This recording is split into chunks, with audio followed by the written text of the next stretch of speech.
Hello everyone, कैसे हैं आप सभी। मैं उम्मीद करती हूँ कि आप सभी स्वस्थ होंगे और खूब मन लगाकर पढ़ाई भी कर रहे होंगे। करनी भी चाहिए भाई, एग्जाम आ रहे हैं। तो चलिए बढ़ते हैं आगे। मैं हूं Deepti Bharadwaj and welcome back to my YouTube channel @maths with Deepti, जहां आप पढ़ते हैं अपने ग्रेजुएशन का मैथमेटिक्स और यहां पर आपके डिफरेंशियल कैलकुलस की बुक चल रही है और टॉपिक है आपका डिफरेंशियबिलिटी, जिसका पहला पार्ट मैं आपको करा चुकी हूं। आज जो टॉपिक है इसकी डिमांड ऐसे तो ज्यादा कुछ नहीं है, पर मैं आपको बताना चाहूंगी चैन रूल होता है आपके में, चैन रूल ऑफ डिफरेंशियबिलिटी। ये वैसे तो हम करते हैं अपने 11th-12th में डेरिवेटिव्स में चैन रूल की। हाँ, एक फंक्शन के अंदर एक और फंक्शन दे रखा होता है हमें, तो कैसे अगर उसका डेरिवेटिव निकालना है तो कैसे निकालते हैं।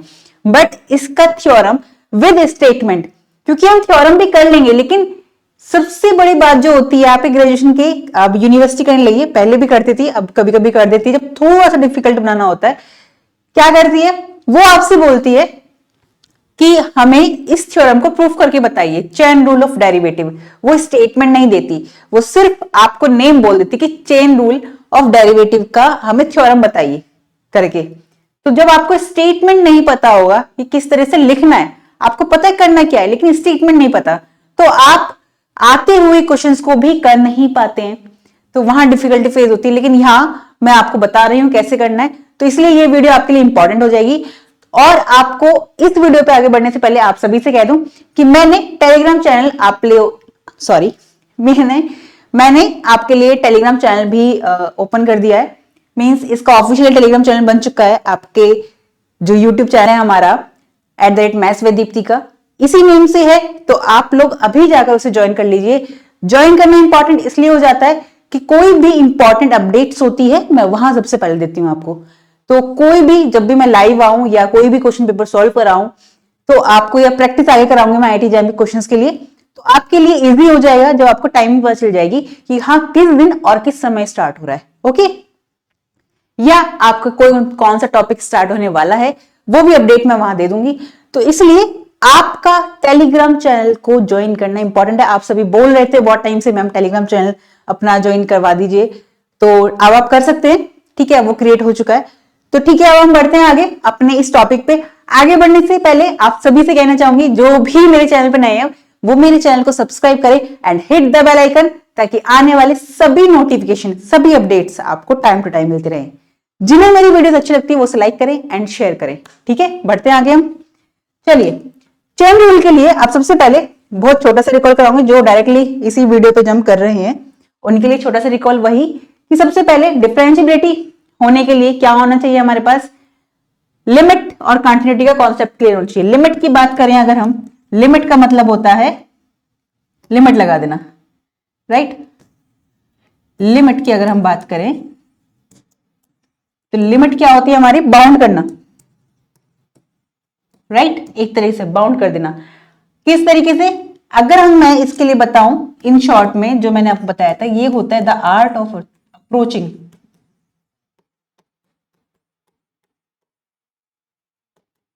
जिन्होंने ये वीडियोस नहीं देखी हैं इससे पहले, लिमिट की, डिफरेंशिएबिलिटी, कंटिन्यूटी की, वो जाकर चेक करें। मैंने लिमिट्स के तो पार्ट्स में कराई है वीडियोस, लेकिन डिफरेंशिएबिलिटी और कंटिन्यूटी बेसिकली पूरी एक वीडियो में कंप्लीट करा दिया। डिसकंटिन्यूटी भी एक ही वीडियो में, उसके सारे टाइप्स, जितने भी टाइप्स होते हैं वो सारे टाइप्स मैंने एक ही वीडियो में कवर कराए हैं और सारे इंपॉर्टेंट क्वेश्चंस हैं। ठीक है, वो आपके लिए इंपॉर्टेंट है। अगर मैं बताऊं ना आपको, तो LT ग्रेड में जो भी कुछ क्वेश्चंस आए ना वो डायरेक्ट मेरी उस क्लास से ही हैं। नहीं विश्वास होता तो पेपर देख लेना आप, और कंटिन्यूटी वाली मेरी वीडियो देख लेना, आपको पता चल जाएगा, राइट। डिसकंटिन्यूटी वाली और भी हैं, अभी तो फिलहाल मैं यही बता रही हूँ क्योंकि ये टॉपिक पढ़ा रही हूँ तो इसके लिए। तो लिमिट की बात है, बाउंड की बात है। मैंने हमेशा बताया कि लिमिट का मीनिंग क्या है, हम जिस पॉइंट पर उस फंक्शन की लिमिट चेक करते हैं, उस पॉइंट पर लेफ्ट हैंड साइड से राइट हैंड साइड से हम अप्रोच करते हैं उस पॉइंट पर, एग्जैक्टली उस पॉइंट पर पहुंचते नहीं है। तो इसलिए the art of approaching.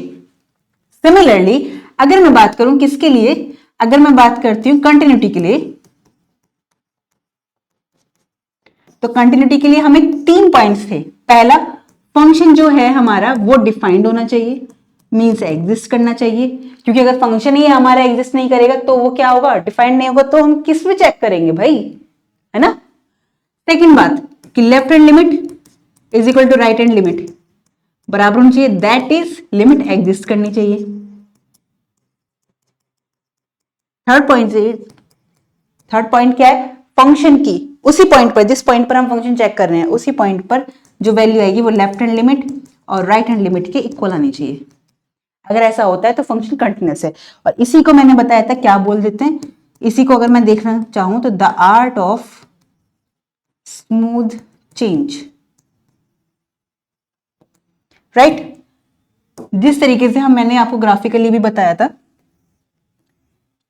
Curve, कोई भी कर्व बन रहा है हमारे पास और वो कर्व बिना पेन उठाए हो रहा है, यानी कि अगर मैं इस तरीके से भी बना रही हूं या मैं इस तरीके से बना रही हूं, लेकिन जब मेरा ये इस तरह से आ गया कर्व, या यूं कहूं मेरे पास कर्व कुछ इस तरीके से आ गया, तो यहां पर ये जो फंक्शन है ना, ये मेरा कंटिन्यूअस नहीं है। क्यों? यहां पर होल हो गया। अगर इस पॉइंट पर मैं उस फंक्शन की वैल्यू चेक करूंगी तो वैल्यू मेरी डिफाइन नहीं होगी, क्योंकि ग्राफ ही नहीं है। इस पॉइंट पर होल आ गया तो यहां पर मेरा पेन उठा था, लिफ्ट हुआ था, तो इसलिए यहां पर मैं कह सकती हूं कि ये तो देखते ही पता चल रहा है हमें, ग्राफिकली अगर हम देखें तो हमें पता चल रहा है कि हाँ ये फंक्शन हमारा कंटिन्यूअस है। यहां पर ग्राफिकली पता चल रहा है कि ये फंक्शन मेरा कंटिन्यूअस नहीं है। सिमिलरली डिफरेंशियबिलिटी की बात करते हैं। डिफरेंशियबिलिटी मैंने आपको कराई थी, यहां पे रिकॉल कराई दोबारा से। डिफरेंशियबिलिटी में हम क्या करते हैं,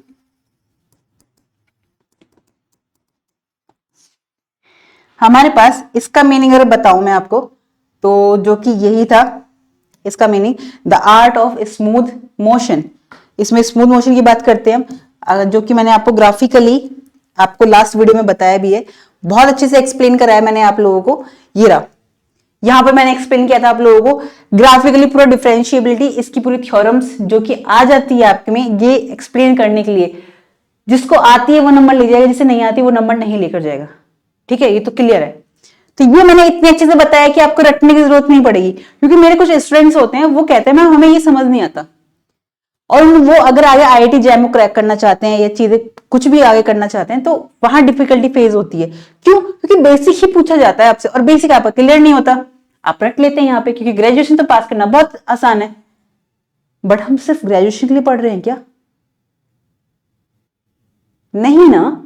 तो इसलिए ये मैंने आपको बहुत अच्छे से बताया ग्राफिकली। तो नेक्स्ट वीडियो देखना आपके लिए बहुत इंपॉर्टेंट है, मैं उसका लिंक इसी वीडियो के डिस्क्रिप्शन बॉक्स में दे दूंगी। लिमिट्स की तीनों थ्योरम का, लिमिट्स की तीनों वीडियोस का, तीनों लेक्चर का, कंटिन्यूटी डिसकंटिन्यूटी का, डिफरेंशिएबिलिटी का पहला पार्ट एंड ये चैन रूल। तो ये डिफरेंशिएबिलिटी का क्या मतलब है, the art of smooth motion. ठीक है, कैसे हुआ कैसे नहीं हुआ ये मैंने आपको बता रखा है। अब हम बात करते हैं डायरेक्टली अपने मेन पॉइंट पर, जो कि है हमारा द चेन रूल। क्या है the chain rule of differentiability? ये आपसे पूछ लेगा। अब स्टेटमेंट आपको अगर नहीं पता तो आप नहीं कर पाएंगे। क्या कहता है स्टेटमेंट? कोई दो फंक्शन हमें दे रखे हैं, वो फंक्शन कैसे हैं? वो फंक्शन इस तरीके से है कि उसका जो रेंज है, एफ का जो रेंज है वो कंटेन कर रहा है इन द डोमेन ऑफ जी। अब इसको ग्राफिकली बताऊंगी मैं आपको, ठीक है, किस तरीके से। ये देखिए, ये इस तरीके से फंक्शन आप लोगों ने बहुत अच्छे से पढ़ा होगा, नहीं पढ़ा तो मैंने आपको पढ़ा रखा है, सबसे पहले वही कराया था। ये देखो फंक्शन है मेरे पास एफ मैपिंग, जो इससे यहां पर जा रही है और फिर यहां से यहां के लिए मैपिंग जी है। तो इसने वही कहा है, दो मैपिंग है मेरे पास एफ ऑफ जी, ठीक है, फंक्शन।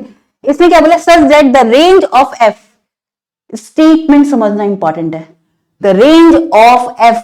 तो एफ के लिए रेंज क्या होगी, ये इज कंटेन्ड किसमें, डोमेन, किसके डोमेन में, ऑफ जी, जी की डोमेन में कंटेन हो रही है। If f is differentiable at f of x naught then g of f, यानी कि हमारे पास कंपोजिशन फंक्शन की बात कर रहा है, वो डिफरेंशिएबल होगा एट एक्स नोट पर। किस तरीके से कि ये हमारे पास, हमें ये प्रूफ करना है। कैसे करना है, देखो इसमें पॉइंट्स आ रहे हैं, मैंने उन पॉइंट्स का नेम रख दिए, क्या वो होंगे मेरे पास x1 x2 समथिंग। तो यहां पे कोई x पॉइंट है, इसके लिए यहां पर मैपिंग क्या बनेगी, f of x naught, f of x के लिए f ऑफ x आएगी, ये आ गई मेरे पास f ऑफ x। यहां पे x1 के लिए f ऑफ x1 आ जाएगी, f ऑफ x2 आ जाएगी x2 के लिए, ऐसे ही f ऑफ x आ जाएगी। अब यहां पर इस f ऑफ x इस जी के लिए क्या है, डोमेन का काम करना है। अगर मैं यहां पर क्या कर सकती हूं, देखो प्रूफ करते करते बताऊंगी, यहां पर आपको प्रूफ करते हैं हम इसे किस तरीके से। मैंने मान लिया y is equal to f of x, let y is equal to f of x and y naught is equal to f of x naught. ठीक है, तो y is equal to f of x, यानी कि ये y है सारे, तो F of x one क्या है, y1, F of x to क्या है, y2, तो एफ ऑफ एक्स यहां पे क्या है, तो यहां पे y is equal to f of x है। इट मीन्स ये अगर y है सारे, तो यहां पर एफ ऑफ y होगा, ये g ऑफ y होगा, g ऑफ y आएगा।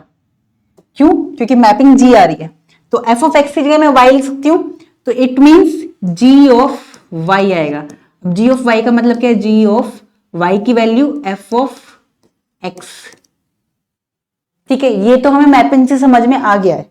अब इसी को हम प्रूफ करेंगे, राइट। कैसे, जब मैंने ये दो वैल्यूज मान ली है तो हम टुकड़ों में लेंगे, है ना, पार्ट्स में डिवाइड करेंगे। कैसे, मैंने मान लिया कि f जो है डिफरेंशिएबल है, इन्होंने दिया है f और g, ये दोनों डिफरेंशिएबल फंक्शन है इंडिविजुअली, तो इनका g ऑफ f यानी कंपोजिट फंक्शन भी डिफरेंशिएबल होगा, तो इस कंडीशन को सेटिस्फाई करेगा। क्या, g ऑफ f का जब मैं डिफरेंशिएबल लूंगी तो g dash f of x note और ये f डैश x नोट होगा। 11th 12th में हम इस पर क्वेश्चन कर चुके हैं बहुत बार, बहुत इजी होता है। इसके बाद इसका क्वेश्चन भी कराऊंगी, तो ये इंपॉर्टेंट है।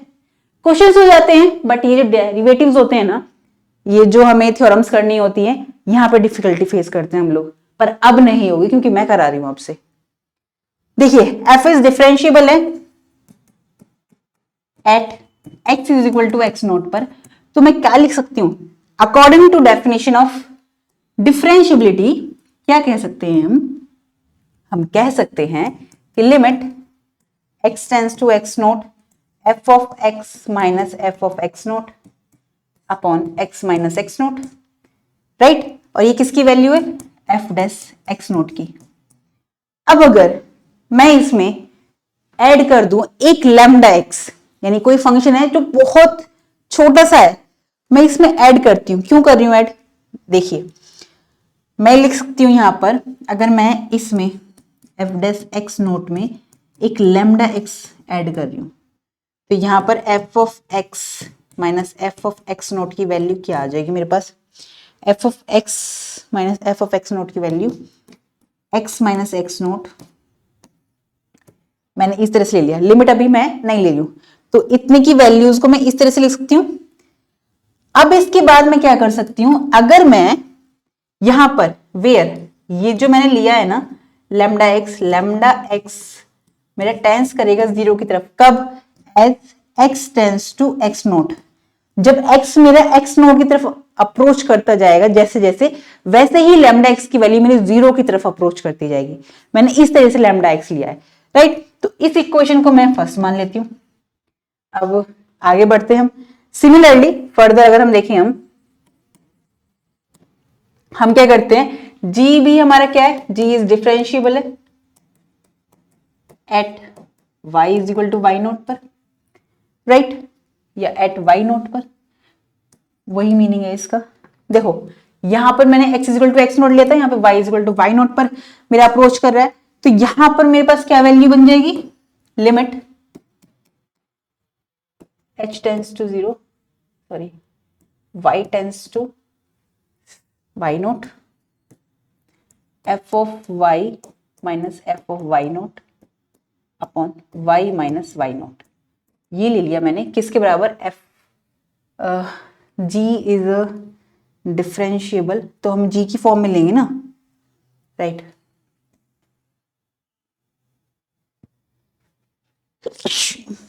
सॉरी, तो यहां पे आएगा g of y minus g of y not, क्योंकि हमारे पास मैपिंग तो f में नहीं है ना, g में है, तो y minus y naught, okay, is equal to ये आ गया g dash y, g dash Y naught obviously, है ना। ये वैल्यू आ गई हमारे पास अकॉर्डिंग टू डेफिनेशन। अब हम लिख सकते हैं यहां पर क्या, देखो सेम चीज मैं करूंगी, जी डैश वाई नोट में मैंने ऐड किया म्यू वाई, इस तरीके से किया कि इसकी वैल्यू मैं ले सकती हूँ G of Y minus ji of Y naught, इसे यहां पे मल्टीप्लाई कर दी वाई माइनस वाई नॉट। इस तरीके से लिया है मैंने म्यू वाई कि वेयर म्यू वाई टेंस करेगा जीरो की तरफ, एज जब y मेरा टेंस करेगा y नोट के पास। y मेरा जैसे ही y नोट पे अप्रोच करता है वैसे ही मेरा म्यू y जो है वो जीरो की तरफ अप्रोच करता है। तो ये मैंने एक क्वेश्चन सेकंड मान ली। अब हम चेक करेंगे जो हमारी मेन बात थी, जो हमसे पूछा गया था, क्या लेफ्ट हैंड साइड देखते हैं, हमें ये निकालनी है। इसके लिए मैं क्या लिख सकती हूं, अगर मैं लेकर चलती हूं नाउ, मैं लिख के चलती हूं जी of F X minus ji of F X naught, right. इसको मैं क्या लिख सकती हूं, इसी के अकॉर्डिंग अगर मैं देखना चाहूं तो मैं इसे लिख सकती हूं जी ऑफ एफ ऑफ एक्स, इस पूरी बात को, minus ji of f of x naught, right. इस एफ ऑफ एक्स को मैं क्या लिख सकती हूं, देखो y लिख सकती हूं और एफ ऑफ एक्स नॉट को y नॉट लिख सकती हूं। तो मैं यहां पर लिखूंगी, यहां लिख देती हूं, चलो यहीं लिख देती हूं जी, ये हो गया y, ये हो गया y नॉट। इस पूरे की वैल्यू, इस पूरे की वैल्यू y नॉट है, हमने मानी थी, और इस पूरे की वैल्यू y है जो कि हमने लेट की थी, right. Now so we will get, हमें क्या मिलेगा यहां से, G of Y minus ji of Y naught की वैल्यू अगर मैं क्वेश्चन सेकंड से यहां पे रख दूं तो क्या आएगी मेरे पास, वाई माइनस वाई नोट, और यहां पे आ जाएगा G dash Y naught plus mu Y by equation second, ठीक है। अब यहां पर y माइनस वाई नोट देखा आपने, y माइनस वाई नोट को मैं क्या लिख सकती हूं, y की जगह अगर मैं यहां पे लिख दूं क्या, एफ ऑफ एक्स नोट, वापस मैं ये लिख दूं, और यहां पर आ गया G dash Y naught plus mu Y, हो गया अब आपका ये वाले थ्योरम, कुछ भी नहीं है इसमें। F of x minus F of x note हमारे पास कहां पर है वैल्यू, ये रही। इक्वेशन फर्स्ट में ये वैल्यू रख दूं यहां पर, तो क्या आएगी मेरे पास, X minus x naught F dash X naught minus sorry lambda X, और यहां पे आएगा G dash Y naught plus mu Y, ये आ गई वैल्यू मेरे पास। अब यहां से अगर मैं देखूं, इसको नीचे लेकर जाती हूं यहां पर, नेक्स्ट पेज पर ही करना पड़ेगा, ठीक है।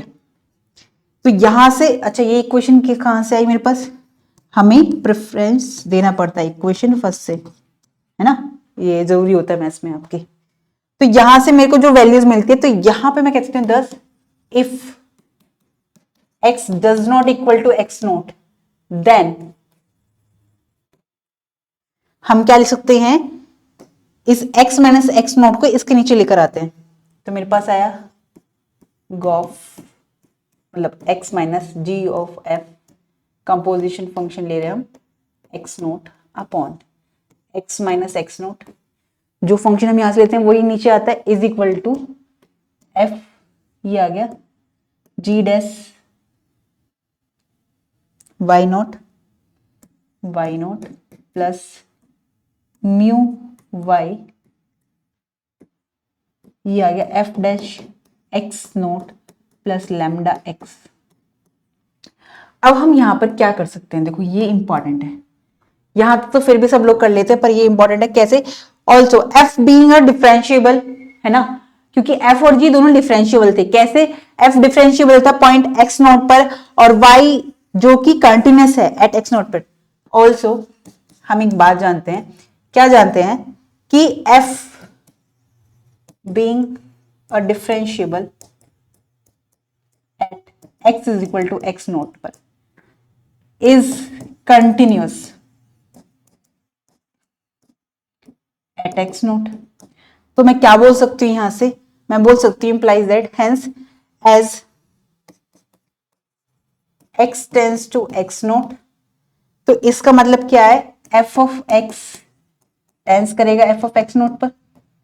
ये तो डेफिनेशन है हमारी, है ना। जैसे जैसे एक्स अप्रोच करेगा एक्स नोट पर तो एफ ऑफ एक्स मेरा एक्स नोट की तरफ अप्रोच करेगा, राइट। इसके बाद मैं लिख सकती हूँ दैट इज, इसी बात को, क्योंकि ये वाई मान था, ये वाई नोट था, तो वाई अप्रोच करेगा मेरा वाई नोट पर, ठीक है। क्योंकि एफ और y, sorry f of g दोनों ही डिफरेंशिएबल है at x equal to x naught पर।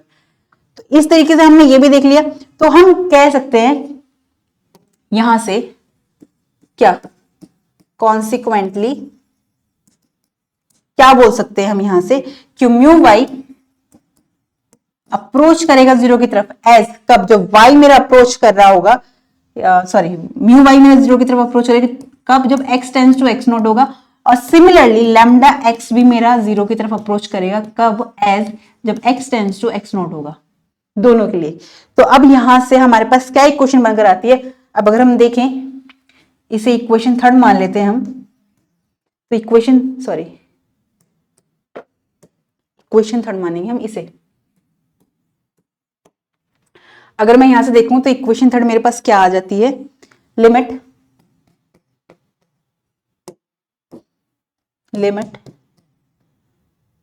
मैं लिमिट भी ले रही हूं साथ में, taking limit both side, taking limit as X tends to x naught. तो यहां पर आ जाएगा limit X tends to x naught G of F X minus composite function X naught पर upon X minus x naught, ये value आएगी। देखो यहां पे भी जब लिमिट लगाइए तो जी डैश वाई नोट की बात कर रहा है ना ये हमसे, तो y naught plus mu y तो जीरो हो जाएगा, लैम्डा एक्स भी जीरो हो जाएगा, तो ये बचेगा हमारे पास G dash Y naught into F dash X naught. क्योंकि लिमिट लगा देना, जैसे ही एक्स टेंस करेगा हमारे एक्स नोट पे तो म्यू वाई की वैल्यू भी जीरो की तरफ अप्रोच करेगा और लैम्डा एक्स भी जीरो की तरफ अप्रोच करेगा। तो इतना छोटा हुआ कि उसे लिखने की जरूरत नहीं है, हमने ये वैल्यू लिख दी। यहां पर वाई नोट की वैल्यू क्या है हमारे पास, वाई नोट था हमारे पास जी डैश, देखो जो वाई नोट था हमारे पास ये रहा एफ ऑफ एक्स नोट और वाई था एफ ऑफ एक्स, इसकी वैल्यू रख दो यहां पर। वाई नोट की जगह आ जाएगा मेरे पास F of x naught into F dash, ये तो था ही हमारे पास एफ डैश एक्स नोट। तो अगर हम देखें हमें यही तो प्रूफ करना था, ये देखो, और ये मेरा क्या है, अगर हम यहां से भी देखें ये मेरा पूरा क्या है, ये मेरा डिफरेंशिएबल की तो डेफिनेशन हुई पूरी लिमिट लगा के, तो इसकी वैल्यू ये आ गई और हमें यही प्रूफ करना था। तो इट मींस हमारा जो चेन रूल था वो प्रूफ हो गया। यहां पर ये भी कराने में ऐसे बड़ा लग रहा है, बट अगर हम यहां से देखिए ना मैपिंग से हमें समझ में आ गया। पॉइंट एक्स नोट की ही बात चल रही है, एक्स की पॉइंट एक्स नोट पर जिसकी मैपिंग एफ एक्स है, और एफ एक्स की यहां पर जाएगी तो जी ऑफ एफ ऑफ एक्स आ जाएगी, और यही हमें दिखाना था कि डिफरेंशिएबल है, तो हमने दिखा दिया। अब अगर मैं एक एग्जांपल लूं यहां से, क्योंकि आप सब लोग कब से एग्जांपल का वेट कर रहे हैं, तो मैं एक क्वेश्चन लेती हूं जहां मेरे पास कोई फंक्शन दे रखा है एफ ऑफ एक्स, किस तरीके से दे रखा है, साइन एक्स स्क्वायर। इसमें दो फंक्शन की बात हो रही है देखा जाए तो, मतलब एक के ही दो फंक्शन है एक्स पे, ये आपने बहुत अच्छे करा होगा। जैसे ही मैं इसका डेरिवेटिव लेती हूं, देखो डेरिवेटिव लेंगे ऑब्वियसली हम डी बाई डी एक्स करेंगे, एफ एक्स का क्या आएगी मेरे पास वैल्यू, D by D X sine X square, क्या आएगी वैल्यू, साइन एक्स स्क्वायर। साइन का अगर हम डेरिवेटिव लेते हैं तो आता है वो हमारे पास कॉस एक्स स्क्वायर। पर अब जब ये एंगल की बात करते हैं तो इस एंगल का डिफरेंशिएट, इस एंगल को भी डिफरेंशिएट करेंगे एक्स स्क्वायर को, तो उसकी वैल्यू क्या आएगी मेरे पास, तो यहां पर आ जाएगा ये कॉस एक्स स्क्वायर, तो यहां पर है, और इसका आ जाएगा 2x, राइट। ये आपने बहुत बार कर रखा है बहुत अच्छे से। तो ये पता है कहां से होता है, ये चेन रूल से ही होता है। ये जो हमने किया है ये चेन रूल ही था, ये वाले जो क्वेश्चंस हम 11 12 में करते हैं वो चेन रूल से ही होते थे। बट क्योंकि हमें अब इसके डेरिवेटिव पे भी बात करते हैं, जैसे जैसे हमारी क्लासेस आगे बढ़ती जाती हैं वैसे वैसे हम उसके जो डेप्थ में जो फॉर्मूले यूज करते हैं, एज ए हमें पता नहीं होता कि वो कैसे आए हैं, उन फॉर्मूलों को भी हम देखते हैं कि कहां से आए हैं, ताकि उसे प्रूफ करके देख सके। और हमारे बेसिक क्लियर हो जाए। तो मेरा मेन मोटिव यही होता है कि आप लोगों का बेसिक स्ट्रांग हो, क्योंकि मैंने देखा है बहुत बच्चों के बेसिक स्ट्रांग नहीं होते हैं और आगे जाके उन्हें आगे की थ्योरम्स ही नहीं कर पाते हैं बेसिकली, क्योंकि थ्योरम्स वही बच्चा कर पाता है जिसके कॉन्सेप्ट क्लियर होते हैं।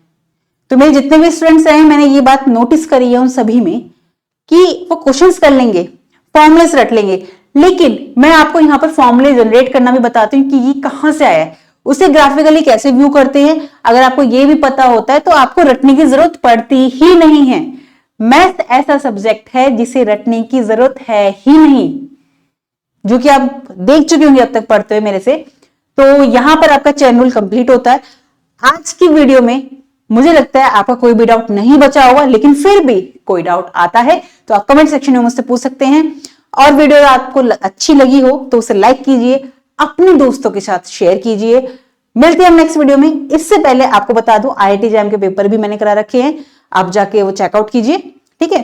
लिमिट की, कंटिन्यूटी को और इससे पहले जो डिफरेंशिएबिलिटी की जो वीडियो है उसका लिंक इसी वीडियो के डिस्क्रिप्शन बॉक्स में दे दूंगी। और टेलीग्राम चैनल आप ज्वाइन जरूर कर लीजिएगा, ठीक है। वीडियो को लाइक जरूर किया कीजिए, ठीक है। चलिए मिलते हैं हम नेक्स्ट वीडियो में, तब तक आप पढ़ते रहिए, खुश रहिए, नमस्कार।